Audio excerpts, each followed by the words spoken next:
Many of us have either participated as a judge in business plan competition or are active angel investors, and you've seen people come through this process and pour their hearts out in hopes that they're going to win this. But this is different. The Innovation Fund model is different for several very fundamental reasons. Most of which is, if you think of just a traditional angel fund investment activity, and you observe something that just happened today, most of the participants, most of those who come seeking the funding, don't have the benefit of understanding why or why not. Well, if they get funded, they know why, but not why they might not. It's just typically, very clinical. It's not a fit for me. A lot of the would-be investors don't, do the courtesy to say, I had no clue what your slides were saying. I didn't understand the metaphor you were using to try to teach this to me. It's just a pass. It's a no. Innovation Fund, the national model, was first and foremost predicated with a mission of education.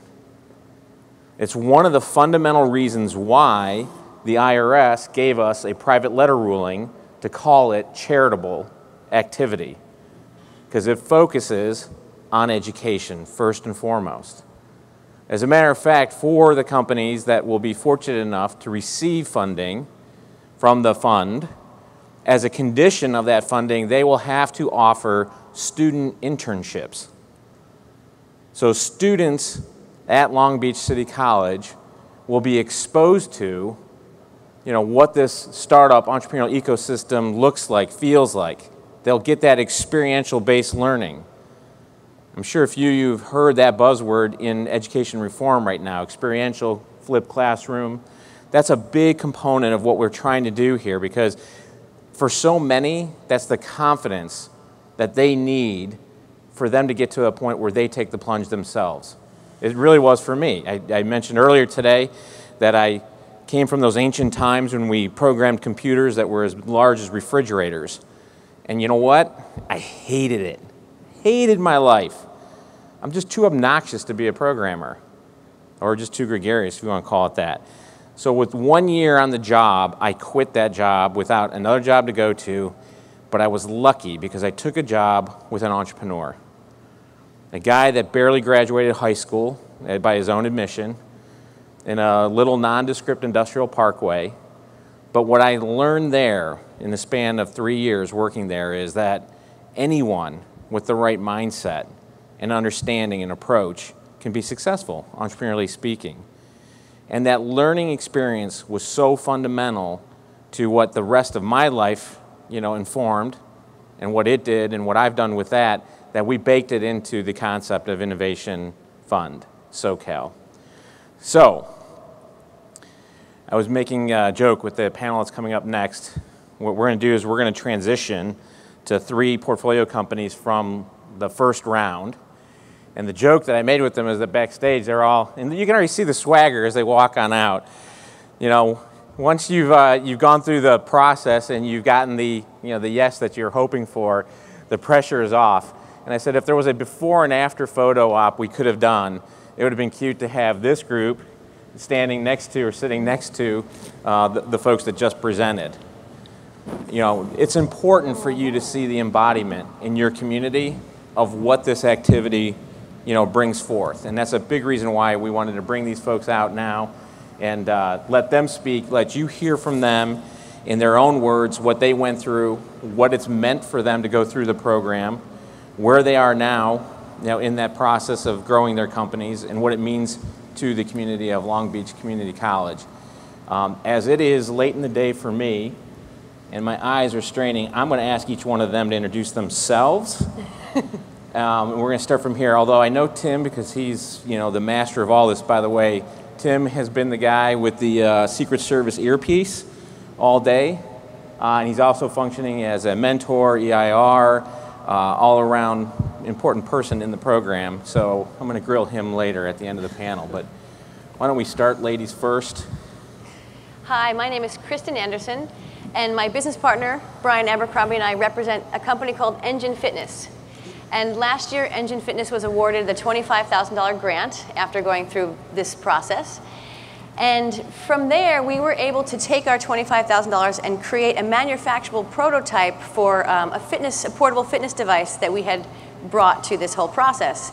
And how we found the Innovation Fund was Brian and I were heading down the road of an SBDC loan, and so we were in that process, and through that we got, part of their email list and partner events, and we actually saw an email for this, the Innovation Fund, and then decided to go to that first meeting and check it out. And although we don't necessarily have a biomedical device, we have an exercise device that fit the specs, and the next thing you need to know, we wound up here, and just in brief, the amount of experience, education, and networking that we have gotten in the past year is priceless. The money obviously was very helpful, but I think the rest of it still continues on and will continue on in our company. It made us a different entity in just a year than we were last year, so we really appreciate what went on. Thank you. Thank you. Hello, my name is Yotam Solomon, and I'm the founder of Levoterial, which is a material development company where we do cradle-to-cradle innovation for fashion manufacturing using a lot of natural materials, processing and finishing methods. And we were actually introduced to the Innovation SoCal Fund through the Los Angeles Clean Tech Incubator, where my company is a portfolio company, just like Pick My Solar, which you will hear in a moment. And we do appreciate the amount of coaching, the funding, and the overall support that we get from the fund. I think it's a wonderful instrument, and we're very lucky that we're able to use it. So thank you. Hey, good afternoon. My name is Max Abraham, and Chris Blevins is my business partner. We're the co-founder of Pick My Solar. We're an online marketplace that connects homeowners to a network of vetted quality installers. We help homeowners to find the best solar deals in the market. It's like Kayak or Expedia, but for residential solar market. We heard about, as Yotam mentioned, we heard about Innovation SoCal through LA Clean Tech Incubator, and we applied. And after very tough levels of competition, so we won the $100,000 award last year, and that money helped us to kickstart the company. And so it actually, we launched the website before the Innovation Fund, but this funding and also the coaching that we received from the whole team helped us to expand our service to entire SoCal initially, and recently we expanded our service to cover the entire California. Tim? My name is Tim Matan. I'm the Associate Director for the Small Business Development Center Network for the Los Angeles region. So that's a very long title, I know, but I work with the Small Business Development Centers within Los Angeles, Santa Barbara, and Ventura counties.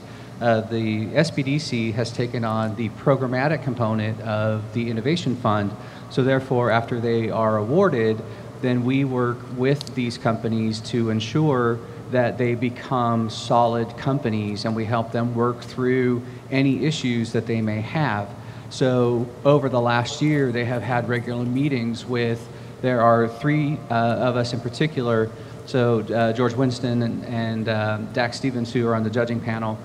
George is our EIR, and myself, we worked with them on a regular basis to ensure that they stayed solid companies and actually grew probably into companies that they probably really didn't expect they could be. That's true. Agreed. You know, one of the things that that's the draw typically for these kinds of activities, right, is the money. That's what people pay attention to, right? Dollar signs captivate our attention, so to speak. What I'd like to talk to each of the companies about is, besides the money, what was the real value of participating in the program? What did you get out of it beyond just the financial component of it? Kristen, you want to start? I think when you go into something like this and you're, very excited about your business venture, you think you only need money. You really think that you're going to solve all the problems, and you have laid out all this is, exactly what's going to happen and all the things. And then you get some money.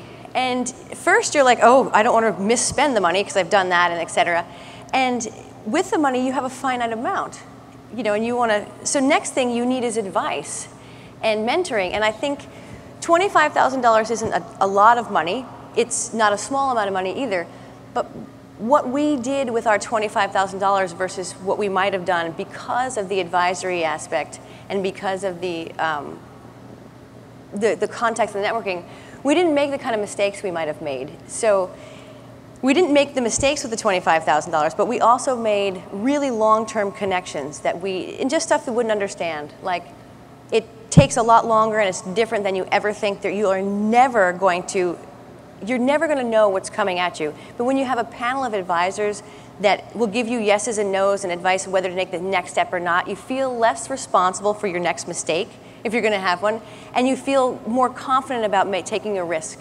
So I think, aside from the money, you take risks more smartly, and you have a better art of the long view than you ever thought you were going to have. And that's, I think, Brian and I got a lot of that perspective from our advisors and from our network connections here. That sounds pretty valuable. Yotam, what was your experience? Like, how did you feel about that?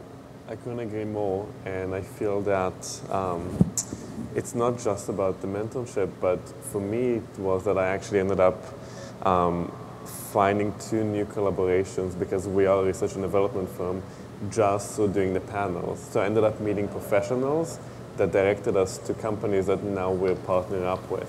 So it's not just advisor, it's a lot more. It's actually new business ventures in a way. So, it's a full package deal because for me it was, for my company it was funding, coaching, advisory, and new opportunity as well. So for me it was a very good deal. And I did really enjoy actually the 3-step presentations because it wasn't just a one-time thing. We kept coming back. Right. And the feedback that you just get on a presentation too is so valuable. I would imagine that the access to those key people that you needed to expand your network, I mean, that in and of itself has significant economic value. In many cases what I've heard is like, I wouldn't be able, even if I had the money, I wouldn't be able to bring it in because I would never have access to it. And it sounds like that was a big part, that what they brought in addition. So, definitely. And I don't mean to put the words in your mouth, but I'm trying to illustrate for the audience, again, why this is different also than just a typical for-profit motivated angel group that just sits and invests purely for financial gain only. Matt, did you want? Go ahead. I just wanted to expound on your point because there's a certain amount of accountability you get from having these people mentoring you, which is amazing. But there's also a really invaluable, they have people that they've worked with, that they've vetted for years and years. They know them, they trust them, and we got turned on to a manufacturing connection. We've gotten turned on to direct retail connections. We have gotten turned on to a lot of people by our mentors that we would had to find ourselves, which is not an easy process.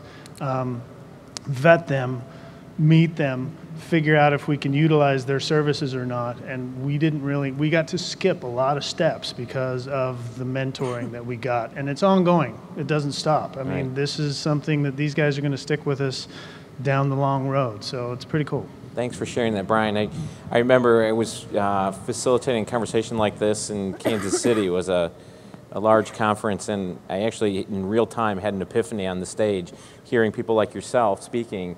When I blurted out that I'm becoming convinced that community is a new form of currency. Because, being plugged into communities like this, you said it yourself, it's shortened, your learning curve, it's shortened your time. There's absolutely opportunity cost to that time. Max, I wonder if your experience has been similar, what can you add to the discussion in the trajectory you went through? So I agree with both Christina and Yotam about the experience and the coaching that comes with the award of Innovation Fund. But we were in the different stage of our company when we got the award last year. We were in the market. We were providing this service to the community. And for us, it was a little bit of a different game. So the $100,000 was a big chunk of money, and they divided that into different milestones. And to be honest with you guys, we didn't like it. So we thought, as an entrepreneur, you don't want to be controlled because you want to have the freedom, because that's the characteristics of entrepreneurs. We wanted to have the control over the budget and how we spend it and where we spend it on. And that didn't happen. And for the first 3 weeks or a month, we were frustrated by that. But it took us a while to understand that. I complained a lot to Tim about that. Let me see if I get this straight. You wanted them to give you the money and then let you just do whatever you wanted with it? No. No, they just wanted to be able to spend it as they saw fit within their company. Right. Yeah. So being And we didn't like that. Yeah, being accountable for the money in that stage. Obviously, we kind of didn't like it that much, but very soon we understood that these guys are on the same page, and their whole mission is to helping us to succeed.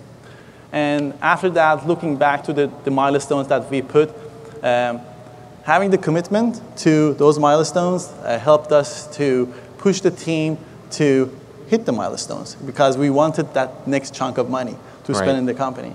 And what we learned is that having milestones and taking some very small things very seriously, like contracts. So we revisited the contract that we had with our vendors 2-3 times, because we wanted to make our team, our coaching team, happy. So we went back, we did it a couple of times until we satisfied them and we got the funding. So that was very valuable, and on the coaching side. In general, winning an award of a competition like this gives companies a lot of recognition. That it was very important for companies like us, which is in revenue. Pick My Solar was in revenue before winning the award. But the attention that we got from winning this award was massive, and we gained a lot of traction from the local PR, and which applied to other areas.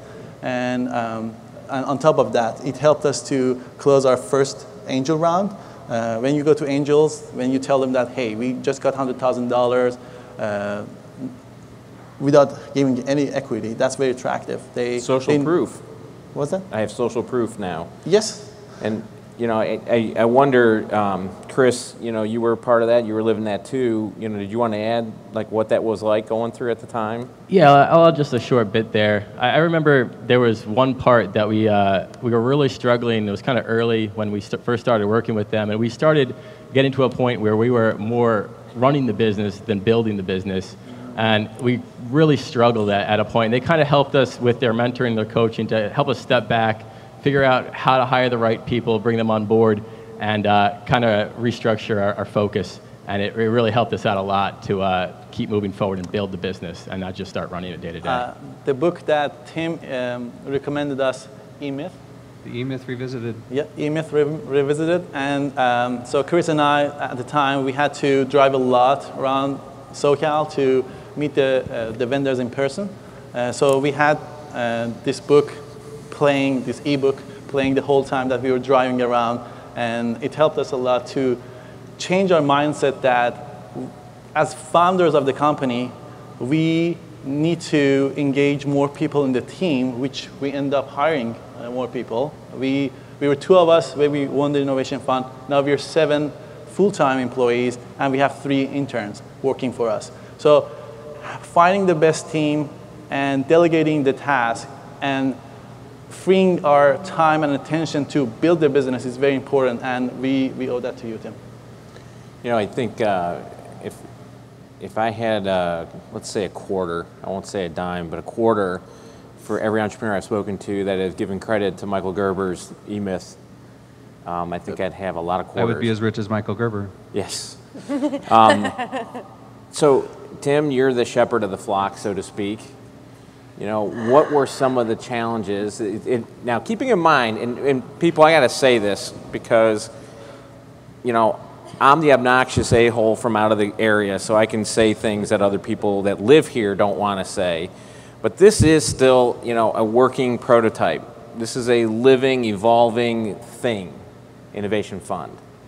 You know, it was modeled over a fund that was being done in Northeast Ohio. that had largely been decimated by the demise of manufacturing. And frankly, in Cleveland, where I come from, they had, people think I'm crazy when I say this, but they had the good fortune of bottoming out. Mm-hmm. Because when that happens, you have a clarion call in the community. Mm-hmm. All the little internal fiefdoms that fight against each other and the crazy competition that happens, that kind of gets cleared away when Entrepreneur Magazine, publishes a study and says, out of the 61 largest MSAs in the country, you're dead last. I would say here you have the almost the curse of abundance of resources. You have people that get vested in a model. So this is very much an evolving thing. It's a living thing, and the model will become tweaked to the nuances of the community. But a lot of that's going to come from the mentoring that's involved. And I'm going to come back now to Tim as as I said, the shepherd of the flock. How has that been? Not only working with these incredible people that are writing the next chapter of the economic history of Long Beach, but also as you interface with the community, because you're that middle layer. Right. Well, I would love to say that I was the person that led all of these fine people through everything that they went through, but that would be boastful and that would not be true. So Long Beach City College entered into a program with Kauffman organization to bring on an EIR. We brought on an entrepreneur in residence, George Winston, because we knew we had a very specific type of business that we wanted to work with. We wanted to work with advanced manufacturing, we wanted technology, or we wanted something in the biomed. So we needed to have somebody on staff that had the ability to work in those fields, and George Winston was that person. We also needed somebody who was a little bit into the legal realm, and that's Dax Stevens. He has a legal background that is actually phenomenal within the area. I come from a background of incubation, and so I have the business model background, and anything about business, employees, everything like that, I can talk about it. So we felt that at that point we had a team that was together enough, centered in Long Beach, that had the ability to help pretty much anybody who came into this fund. And we'd like to think that we were pretty well set when that happened. But then, as you know, and as you are entrepreneurs, things happen. They pop up. So our assumption, and I should have known this, I worked in incubation for almost a decade. The assumption is that these businesses were already established. They knew exactly what they were doing. Of course we Of course they did. But the fact is when we were talking to them, they were extremely focused on that funding. That was the very first question. They knew they needed funding, and they had been told by other mentors that they needed funding. So what we needed to do is we needed to get them to grow to a point where they could accept that funding and actually be successful doing so. It's not, like Kristen said, just about having the money, because if you have money and no background or no resources, you will make mistakes. So we were there as kind of their fail-safe. Now, we didn't tell them what to do. There are a couple times, contractually, yes, we'll tell you what to do.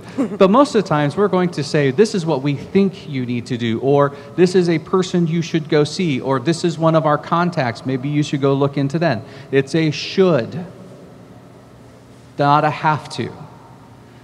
But I can tell you, and being bright individuals that they are, when we said should, most of the time they did. So, and that's where, and I know this came up early in another panel, it's called coachability. If somebody is going to give me flack for what I say, I don't have a problem with that because I have the ability to give it right back. So, but if they think that they know better than us, then we need to know, is this somebody that we really want to invest in and continue to work with? The thing is that every single one of these entrepreneurs sitting on this stage grew over this last year, not by small amounts. It was phenomenal to see how they are today as opposed to what they were a year ago. Now, there were challenges. Max didn't always want to do what he needed to do for his milestones, but you learned, right? And they needed a business model, and what we found is that they're all engineers.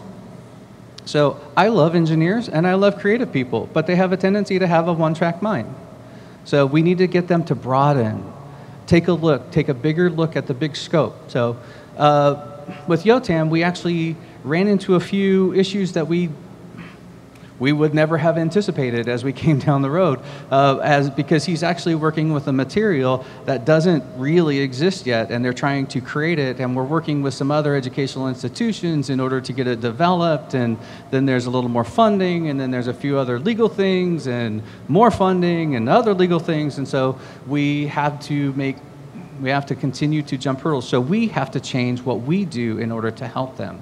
So with Kristen and Brian, it's like trying to get the best manufacturer for them was one of the biggest hurdles, was trying to get the prototype that was going to fit for them. They wanted to have the best prototype possible. So we had to adjust everything that we did in order to fit these entrepreneurs. And I think that we did a pretty darn good job with that. And a lot of it, like I said, it's like we didn't tell them what to do. We gave them guidance, and being the bright people that they are, they then chose the path that was best for them. And, they're, doing quite well. Just to comment on your statement, it's true that we're both engineers, and we're numbers driven, and we have almost kind of same mentality. That's why whatever idea I came up with, Chris would say, "Oh, that's great," and whatever he came up with, I would say, "Oh, that's great." So we were like, we were kind of blinding ourselves to other sides, and that's why when after a couple of meetings with the team, we decided to diversify the team. Not only we need someone in different field, but maybe in different age group, because our business model is serving service to homeowners. Usually, homeowners are around 40 and plus. So in order to understand that age group... Are you saying we're old? What? No. Oh, thanks, Yotam. Yeah, thanks. So we decided to bring someone on board who's older than us. It was the time that we brought Victor Pantine on board, our CFO. 25 years of financial leadership, worked with Mitt Romney for a few years, Harvard graduate. And we wouldn't be able, first of all, I forgot to mention that when you're a growing company, you're going to have problem attracting talents, because there's a battle out there to get the talent. So if you don't have the recognition, you cannot land good people, good employees. So, and Victor joined our team because of the recognition that we gained from Innovation Fund and other things, and helped us to get a much better understanding of our clients, and also made our team, leadership team, very diversified. And we owe that to you as well. It keeps coming back to social proof, that it's a validation, it's a stamp, an imprimatur, a seal, whatever word you want to use. And it's a market signal is what it really is, right? We're not just this concept, this quaint idea anymore. We're like something legitimate.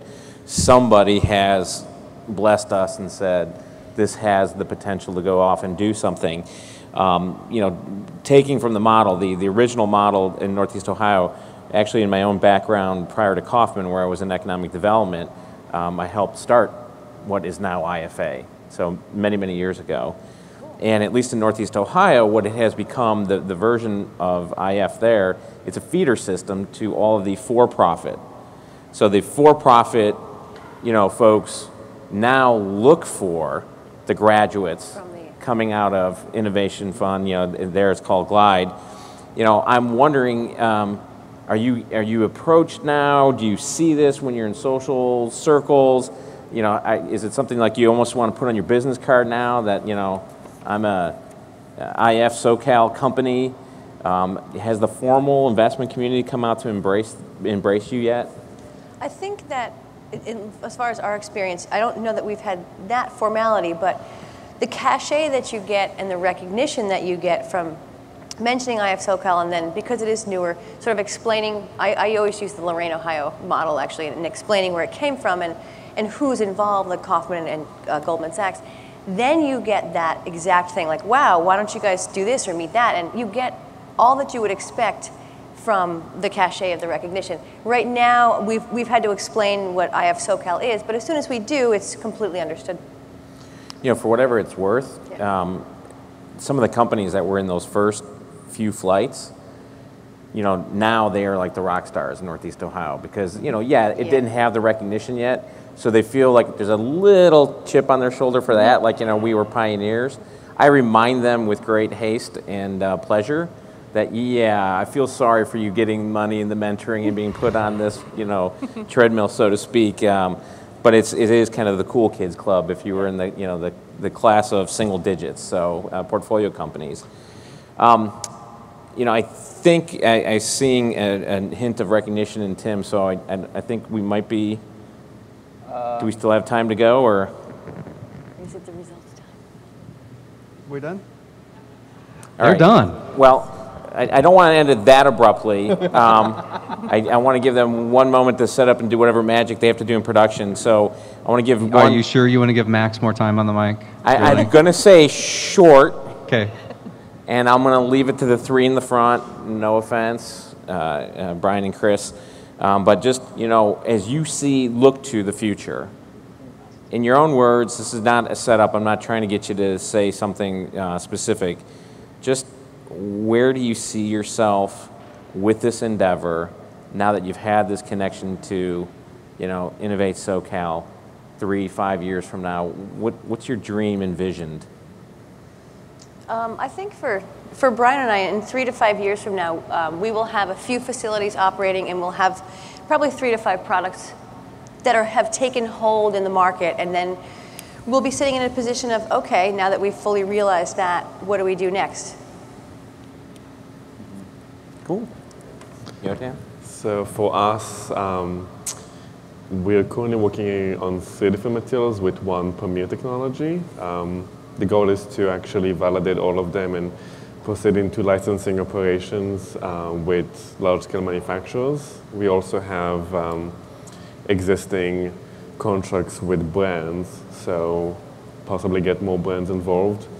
And I guess the big question is if we can apply again. I tried that. I don't make those decisions anymore. They don't allow me to. If that's the money side, I don't know get some to do people that. around here you can ask that question to. I went that path. It's not going to work. So our company, Pick My Solar, is bringing transparency to solar market. We're the only bidding platform in solar industry, and being the only one, you're the pioneer. So we're building this section of solar industry which does not exist. In airline, in travel industry, we have airlines and we have third-party sales, which Kayak, Expedia in that area. So we're building that section in the solar industry. And the opportunity is enormous. So if we can execute the company in the right way, bring the right people on board, the smart people on board who are smarter than us, and we can build the next billion-dollar company. Yeah, so, and that will shake up the whole market first, and then we'll bring organization and transparency in the solar market, which is lacking. So same thing that TrueCar did to automobile industry, and they built a company which is valued more than $1.5 billion in less than 4 years, which they're branding as TrueCar. So I see Pick My Solar to do the same thing for solar industry. You know, that wouldn't suck, right? That'd be a pretty darn good outcome. I want to just personally congratulate you all. Thank you all for what you do. My own experience and the good fortune I've had to work at some really fantastic places that study the economic impact of entrepreneurship, I know firsthand. This is really what keeps the economy going. You're the ones that are generating all the net new job growth in the country. It's really for me, it's the hedge, it's the bet for a future worth living. And I just want to thank you for it, because you guys are really heroes in my eyes. So thanks for that. Everybody, if you would, join me in thanking our panelists. Always my pleasure. Good luck.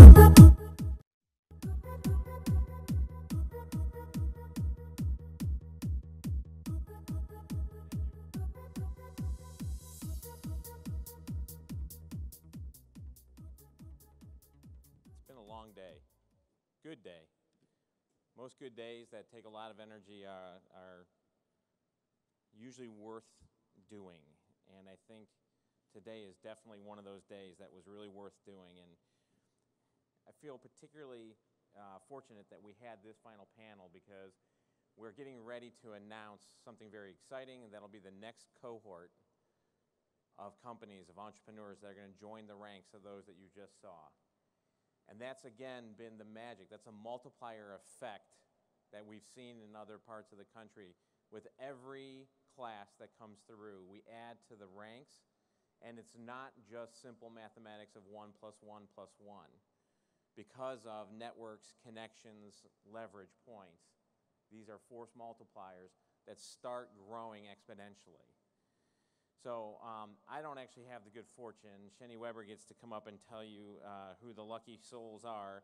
So I have to do a little bit of housekeeping before we let her come up and just remind everybody once again our sincerest thanks, gratitude, and appreciation to our sponsors, the Platinum sponsor Intuit, Long Beach Convention and Visitors Bureau, our bronze sponsors, the Valley Economic Development Corporation, Downtown Long Beach Associates, our supporting sponsors of Celtic Bank, the Metropolitan Water District, and thanks to the Kauffman Foundation, the speakers, panelists, exhibitors, and everyone else that was sharing their time, their experience, and their talents with us today. I also want to just, I don't know how to say this without sounding redundant, just a strong vote of confidence, thanks, appreciation for Long Beach City College. You know, I'm all over the country. I deal with schools, frankly, all around the world. And so I can say this with an outside perspective, that what you have here in Long Beach is something special. It's what we saw at the beginning that gave us the confidence to let them be one of the first innovation funds. And I guess I would just say, in wrapping up my comments today, I hope you all can appreciate that. Sometimes it takes an external perspective to know that you've got something really good, because when you're exposed to it every day, you can take it for granted.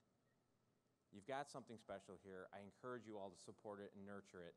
I promise you it'll be an investment well made, and it'll pay back to the community many, many times over. So with that said, I'm going to bring out the woman of the hour, or at least of the next several minutes, Sheni Weber, to come on up and tell us the exciting news. Thank you. Yep. Okay. I thought I was going to get the Academy music or something. Before I make the big announcement, I just want to thank my boss, Lou-Anne Bynum, for being here today, spending all day with us, and also for all the support that she's given us to be able to try and do all these different innovative programs, learn from it, and sometimes we make mistakes. We don't always succeed, but we always get another opportunity to do it all over again. So thank you, Lou-Anne. And I also want to thank the selection committee again for providing the applicants with valuable feedback to improve their business. We have a lot of fun working with our selection committee, and we're so glad that they're part of this program and working with us. Okay, now for the much anticipated moment. This year, this round, we are awarding 2 winners for the Innovation Fund, and we're selecting them as our portfolio companies. You met the 3 of them earlier today. We're adding 2 more to our portfolio, and the 2 winners are Traceability and Aura Life. Come on up to the stage and join us up here. Because I'm happy, clap along. Like a room without a roof. Because I'm happy, clap along if you feel like happiness is the truth. Because I'm happy, clap along if you know what happiness is. Can I get a hand mic up here? I just want to spend 1 minute really quickly getting your reaction before I invite the selection committee and Lou-Anne up on the stage, and we're going to take some photos, and then we're all going to go to the after party. So, very quickly. Sure. So we're so thankful for this opportunity. Thank you so much. I could just say that it's been a great experience so far working with Innovation Fund throughout the process, and we look forward to what the future holds. Thank you. Second, Ryan, and it's been a great learning opportunity. Yeah, I definitely want to add to the thanks, and I think that we are definitely in a much better place now than we were months ago when we first came, and all the coaching and all the this is not enough kind of thing really paid off. And I appreciate George's patience with us, and really driving us to get to work on ourselves and step up. So thank you, and this is a great opportunity. Thank you very much. I also want to thank all the applicants who've been through the process with us. We appreciate you working with us. It's been a very interesting experience, as well as we want to continue to work with you and see what we can do to help you move to the next level. And if you're wondering what happens after this, we will begin to work with them to look at the use of funds and build out milestones and deliverables. Our Small Business Development Center advising team and our entrepreneur and residents will be working with them very closely over the next 6 months to a year and getting them to the next critical stage in their business development. So come on up, everybody. Come join us, and we want to take some photos. And please join us at the after party to celebrate the two awardees.